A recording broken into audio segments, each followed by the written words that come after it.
रामाय रामभद्राय रामचंद्राय वेदसे रघुनाथाय नाथाय सीतायाः पतये नमः।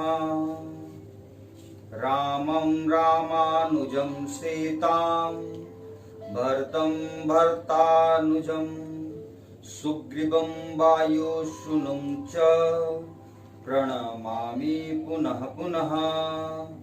वेद वेदे परे पुंसि जाते दशरथात्तजे वेद प्रचेदसादासित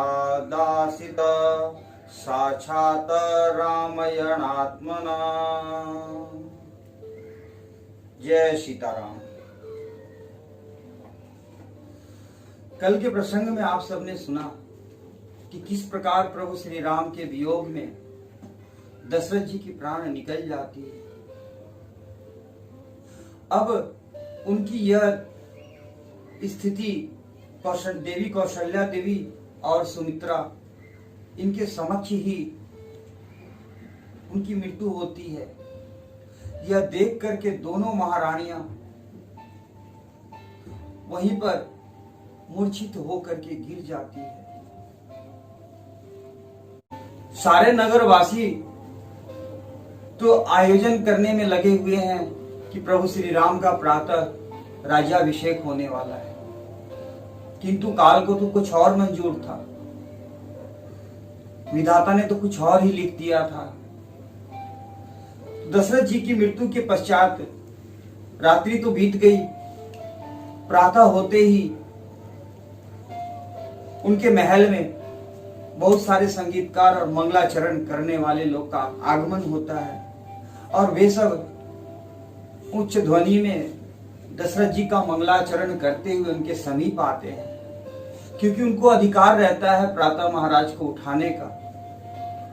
तो वे आते हैं और आकर के उच्च ध्वनि में मंगलाचरण गाते हैं, किंतु दशरथ जी तो कोई भी प्रतिक्रिया देते नहीं है, क्योंकि उनकी तो मृत्यु हो चुकी है। किंतु इन सब सेवकों को यह बात का खबर नहीं है, वे अनभिज्ञ हैं। तो वे सोचते हैं कि क्या बात है, आज महाराज कोई भी प्रतिक्रिया नहीं दिखा रहे। और उनके समक्ष ही थोड़ी दूरी पर देवी सुमित्रा और देवी कौशल्या वे भी मूर्छित पड़े हुए हैं। तो उनको देख करके इन्होंने सेवकों ने यह सोचा है कि शायद रात्रि ज्यादा समय तक आपस में बातचीत किए होंगे, इसलिए इनकी निद्रा अभी तक नहीं खुली है। तो उन्होंने सेवकों ने प्रयास किया है दशरथ जी को जगाने की, किंतु दशरथ जी की आंख से जब कोई प्रतिक्रिया नहीं होती है तो सारे सेवक भयभीत हो जाते हैं और जोर जोर से रुदन करने लग जाते हैं। उनकी रुदन की ध्वनि सुन करके माता कौशल्या और सुमित्रा देवी दोनों को चेतना आती है और पुनः वे दशरथ जी को देखती हैं और देख करके जोर जोर से रुदन करते हुए वही मूर्छित हो जाती है। अब उन सब सेवकों को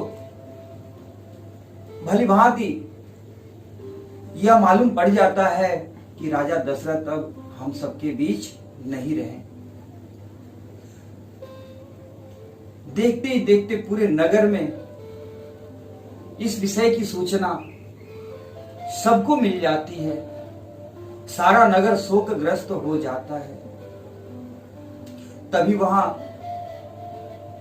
ऋषि वशिष्ठ, वामन आदि आदि अमुख मुनि जो थे वे सब आते हैं और आपस में विचार विमर्श करके राजा दशरथ के शव को तेल से भरे हुए कराहे में सुरक्षित हेतु रख दिया जाता है।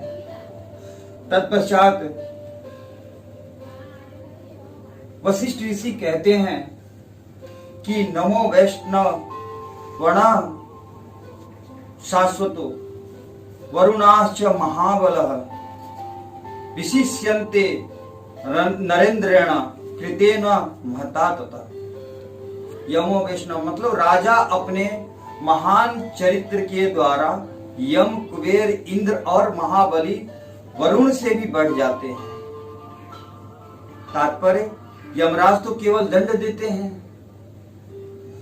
कुबेर केवल धन दे सकते हैं, इंद्र केवल पालन करते हैं और वरुण केवल सदाचार में नियंत्रित करते हैं। परंतु एक श्रेष्ठ राजा में ये चारों गुण मौजूद होता है।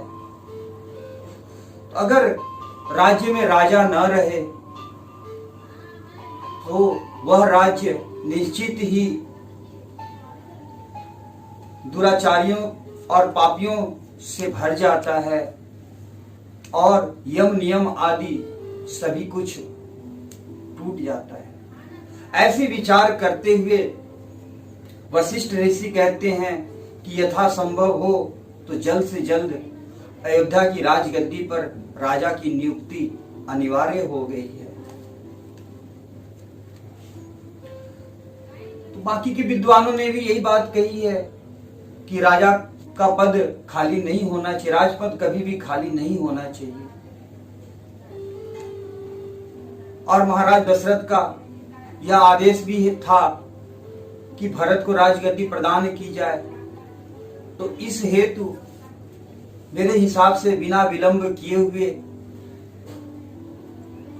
कैकेय राज में भेज करके भरत जी और शत्रुघ्न जी को बुला दिया जाए और उनको राजपद पर नियुक्त कर दिया जाए।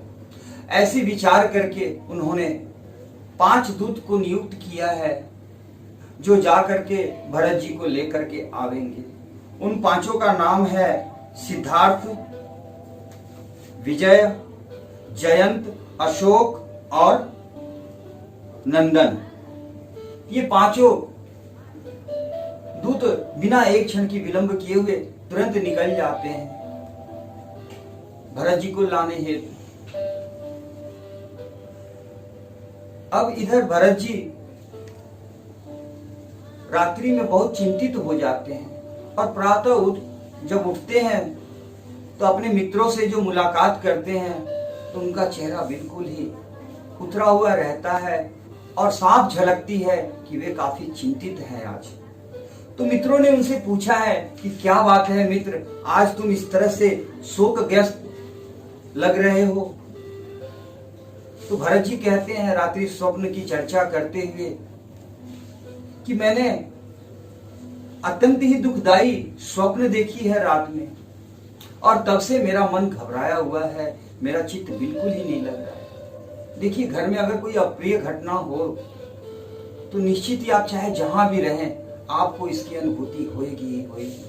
और सामने वाला अगर आपका अभिन्न हो या ज्यादा करीबी हो तो आपको एहसास होएगा ही होएगा इस चीज का।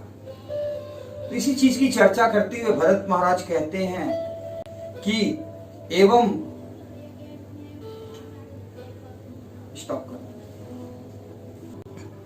भरत जी अपने मित्रों से स्वप्न की चर्चा करते हुए कहते हैं कि एवं ब्रवणाम सुहृद्रम भरत प्रत्युवाच शृणु त्वं यन्निमितमेव दैत्यमेतदुपागतम् स्वप्ने पितर भद्राक्षं मलिनं मुक्तमुदर्जनं पतन्तमदृशखरात् कलुषे गोमये हृदय। तात्पर्य कि मैंने स्वप्न देखा ऐसा कि मेरे पिता का चेहरा विचित्र सा हो गया है, उनके बाल बिखरे हुए हैं और वे पर्वत की ऊंची चोटी से, शिखर से सीधा नीचे गिरते हैं एक खड्डे में और उस खड्डे में ढेर सारा गोबर पड़ा हुआ है। आगे कहते हैं कि एतावानस्य च मे दुष्टम स तस्मीन गोमये हृदय पिबन्नांजलिन तेलाम हमंती महुनतम। मैंने उस गोबर के कुंड में उन्हें तैरते देखा है, वे अंजलि में तेल लेकर पी रहे हैं और बार बार हंसते हुए प्रतीत हो रहे हैं।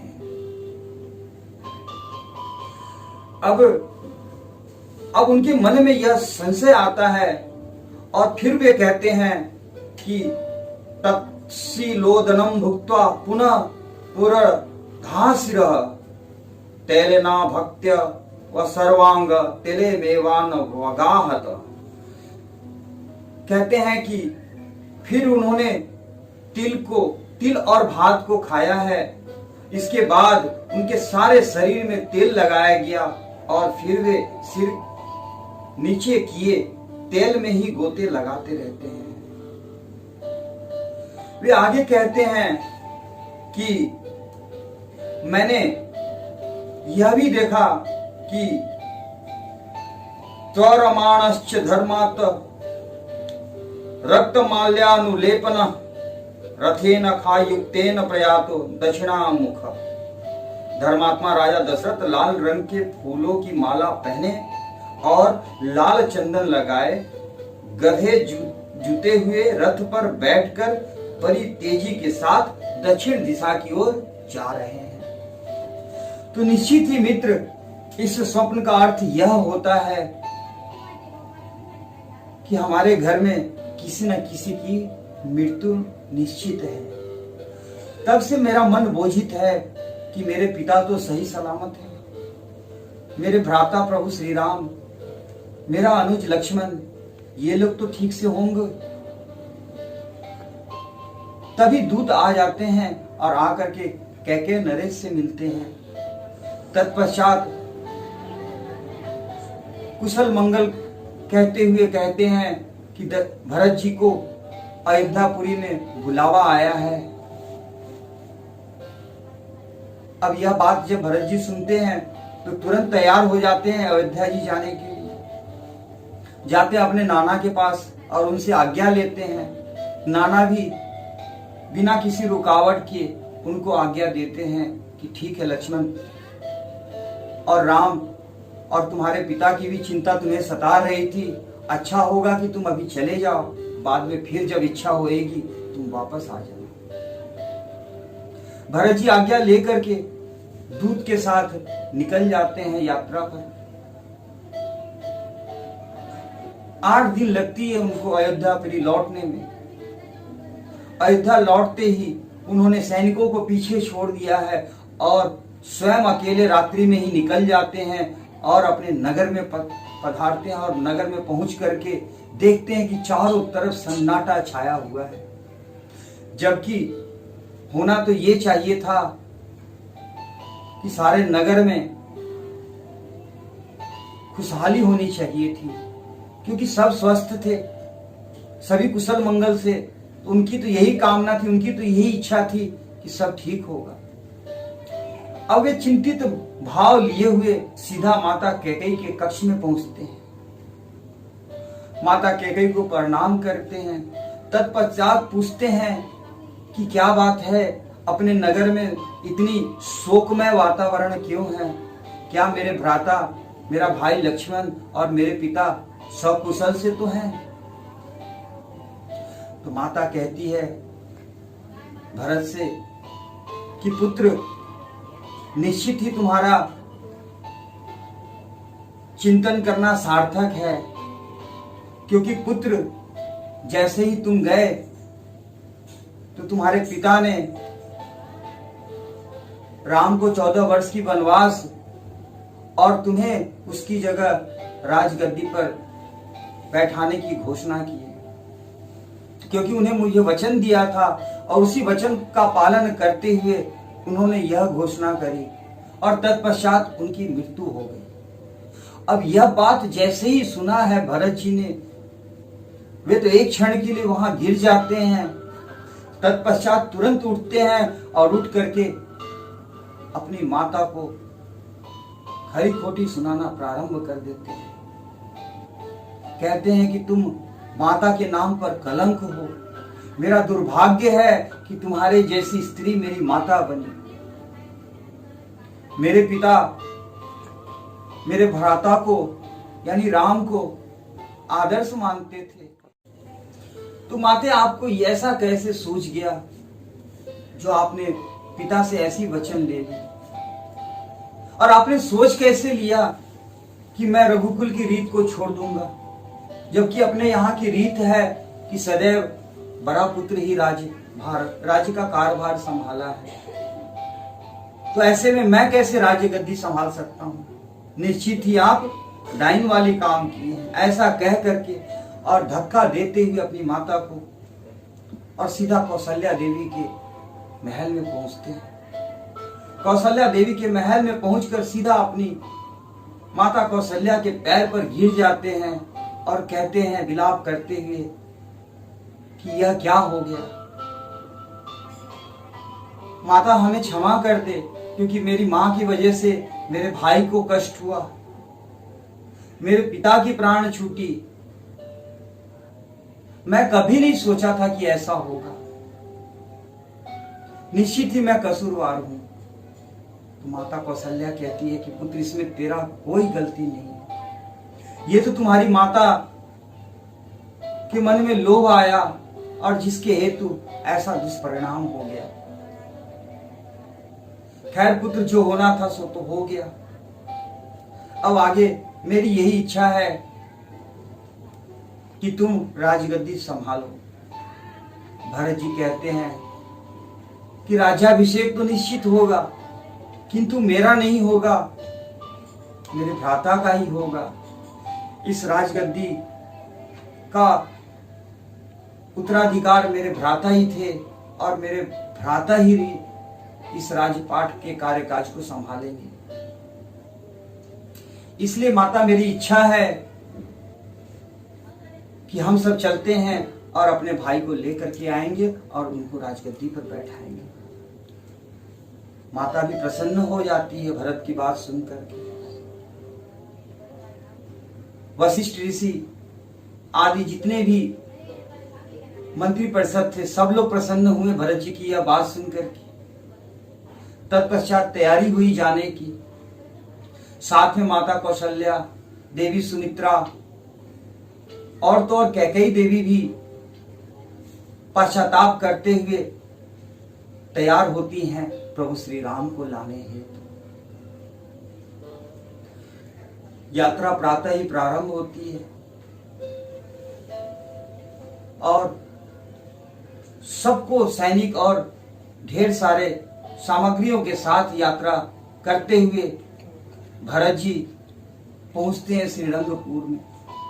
अब श्रीरंगपुर में जैसे ही पहुंचते हैं तो निषाद राज गुह को खबर लग जाती है कि भरत महाराज अपने साथ में ढेर सारे सैनिकों के काफिले लिए हुए आए हैं। तो उनके मन में यह संदेह होता है कि कहीं भरत जी के मन में खोट तो नहीं आ गई है, कहीं ऐसा तो नहीं है कि राज्य गद्दी को के भय से वे प्रभु श्री राम का कुछ अनिहित करना चाहते हैं। ऐसा विचार आते ही उन्होंने तुरंत अपने अमुक अमुक मंत्रियों को बुला करके और कहते हैं कि तुम सारे सैनिकों को तैयार कर दो। अगर भरत के मन में थोड़ी सी भी मेरे मित्र, मेरे इष्ट राम के प्रति खोट है तो निश्चित ही यहां से वो आगे नहीं जा पाएगा। हम सब यहीं उसका वध कर देंगे। किंतु सर्वप्रथम मैं जाता हूं और जाकर के पहले पता लगाता हूं। ऐसी विचार करके निषाद राज जी पहुंचते हैं भरत जी के पास में। भरत जी निषाद राज जी को देख करके चौंकते हैं। तभी वशिष्ठ ऋषि कहते हैं, सुमंत जी कहते हैं कि ये निषाद राज गुह हैं और श्री राम वन यात्रा के समय में यही एक रात्रि निषाद राज के संग व्यतीत किए थे और इन्होंने हर प्रकार से उनकी खातिरदारी और स्वागत की थी। तो मेरे हिसाब से निषाद राज ये धन्य पुरुष हैं। अब ऐसी बातें जैसे ही भरत महाराज सुने हैं, तुरंत निषाद राज को गुह को अपने गले लगा लिया है। तत्पश्चात निषाद राज पूछे हैं उन भरत जी से कि राज्य में सब सकुशल तो है, आप इतनी सैनिकों को लिए हुए किस तरफ जा रहे हो, कौन सी यात्रा कर रहे हो? तो भरत जी कहते हैं कि मैं मेरे भ्राता श्री राम को लेने जा रहा हूं, क्योंकि मेरी माता की भूल की वजह से मेरे पिता ने प्राण गंवाया है, और अब मैं नहीं चाहता हूं कि मेरे भ्राता को वन में काटनी पड़े 14 वर्ष। जरूरत पड़ेगी तो उनकी जगह मैं 14 वर्ष का वनवास ले लूंगा, किंतु मैं श्री राम को अयोध्या लेकर के ही वापस आऊंगा। निषाद राज के मन से शंका हट जाती है। तत्पश्चात भरत महाराज जी पूछते हैं कि मेरे भाई श्री राम ने कहाँ विश्राम किया था। तो निषाद राज जी उस स्थल को दिखाते हैं। भरत जी का हृदय भर आता है। वे सोचते हैं कि मेरे भाई इतने सुकुमार थे, कभी भी उन्होंने इतना बड़ा कष्ट नहीं सहा, और मेरी माता के कारण उनको वन वन भटकना पड़ रहा है। आह, कैसा दुर्भाग्य है मेरा जो मेरी ऐसी माता हुई। तत्पश्चात वो स्थल भी दिखाते हैं निषाद राज को जहां पर रात्रि शयन किए थे प्रभु। उस वृक्ष के नीचे ले जाकर के दिखाते हैं कि यहीं पर श्री राम ने रात्रि व्यतीत की थी। और भी भर जाता है भरत जी का, और मन ही मन में दुखी हो जाते हैं। सारी रात्रि निषाद राज बताते हैं कि किस प्रकार लक्ष्मण जी ने भी अपने भाई के लिए चिंता किया। तत्पश्चात सारी रात धनुष पर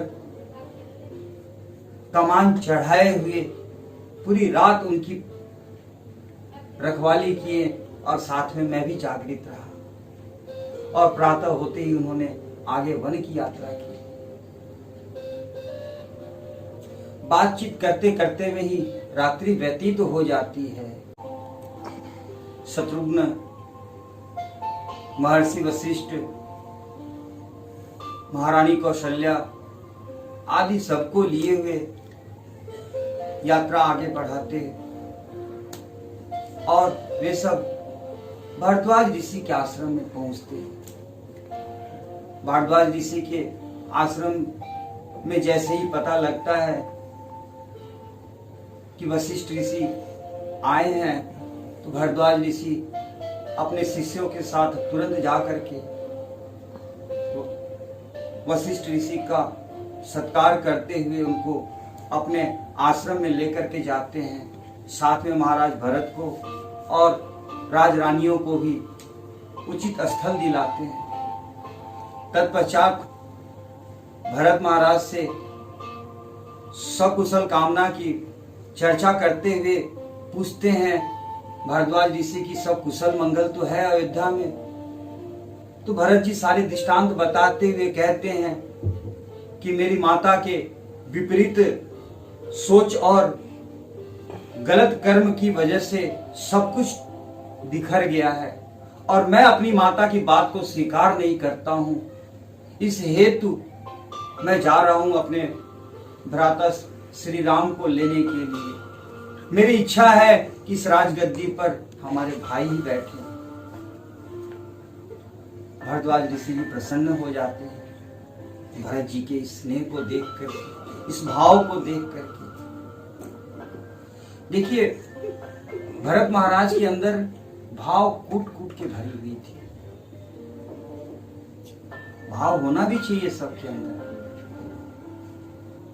इतने भावुक थे वे कि रुक रुक करके रुदन करने लग जाते थे भाई को याद करते हुए। उनकी स्नेह पर स्वयं वशिष्ठ ऋषि भी प्रफुल्लित होते हैं। आह, ऐसा भाई भाई के प्रति स्नेह आदर्श है एक। तत्पश्चात भारद्वाज ऋषि से के आश्रम में ही रात्रि विश्राम करते हैं वे सब लोग। दूसरे दिन प्रातः भारद्वाज ऋषि चित्रकूट की आश्रम की रास्ता बताते हैं और अपने कुछ शिष्यों के साथ उनको प्रभु श्री राम के आश्रम की तरफ विदा करते हैं। अब ये शव काफिले जब पहुंचती है चित्रकूट में, तो उस समय लक्ष्मण जी जलावन हेतु ऊंची वृक्ष पर चढ़ करके सूखी लकड़ियां काट रहे थे। तभी उनकी दृष्टि पड़ती है भरत जी महाराज के ऊपर और उनके साथ आए हुए सैनिकों के ऊपर। तो लक्ष्मण जी के मन में शंका हो जाता है कि कैकेयी पुत्र भरत निश्चित ही अपने मन में कुछ द्वेष रख करके यहां आया है। कहीं ऐसा तो नहीं कि श्री राम का वध करने के लिए अपना सैनिकों के साथ भरत आए हैं। ऐसा विचार करके वे तुरंत अपने धनुष और तीर को तैयार कर लेते हैं और प्रभु श्री राम से कहते हैं कि जरूर भरत आज मेरे हाथों मारा जाएगा, क्योंकि मुझे लगता है कि वो अपने मन में खोट लिए हुए सैनिकों के साथ आ रहा है हमसे युद्ध करने के लिए। क्योंकि उसको भय है शायद कि राजगद्दी मिलने के पश्चात कहीं ऐसा ना हो कि आप पुनः वहां पहुंचे और उसको राजगद्दी खाली करनी पड़े। तो वह सोच रहा है कि मैं राम की हत्या ही क्यों ना कर दूं। यही विचार करके शायद वो सैनिकों के साथ यहां चले आ रहा है। तो आज निश्चित ही भरत का वध मेरे हाथों होना है, ऐसी तामस लिए हुए वे गुनगुनाते रहते हैं। तभी श्री राम कहते हैं कि अनुज ऐसा नहीं सोचना है, हो सकता कुछ और बातें होएगी, उसको आने तो दो, उसे अपना बात वक्तव्य रखने तो दो। ऐसे अनुमान लगाना किसी बात पर ठीक नहीं है। इस हेतु तुम धनुष तीर को साइड कर दो और उनके स्वागत की तैयारी करो। तो हमेशा सदैव याद रखिए कि सकारात्मक विचार ही रखने चाहिए। स्टॉप। प्रभु श्री राम के इन वचनों को सुन करके लक्ष्मण जी शर्मिंदा हो जाते हैं। तत्पश्चात भरत जी महाराज का यात्रा सैनिकों के साथ में डेरा उसी पर्वत के नीचे में पड़ती है। प्रभु श्री राम उनको मार्ग प्रशस्त करते हैं। तत्पश्चात भरत महाराज जब आते हैं पर्णकुटी को देखते हैं तो देख करके रोने लग जाते हैं कि हाँ, जिनके इतने बड़ी राज्य है जिसका सीमा तक का अनुमान नहीं लगाया जा सकता, आज वो श्री राम पर्णकुटी में रहने को लाचार है। तत्पश्चात वे तुरंत प्रभु श्री राम के चरणों पे गिर जाते हैं। श्री राम उनको उठाते हुए अपने गले से लगाते हैं और सकुशल कामना की जिज्ञासा करते हैं उनसे। भरत जी महाराज सारे वृत्तांत बताते हुए कहते हैं कि अब हमारे पिता इस शोक को बर्दाश्त न कर सके और उन्होंने अपने प्राण को त्यज दिया। अब हमारे पिता महाराज दशरथ हम सबके बीच नहीं रहे। प्रभु श्री राम शांत हो जाते हैं। अब आगे क्या होता है अगले प्रसंग में सुनिए। हरे कृष्ण।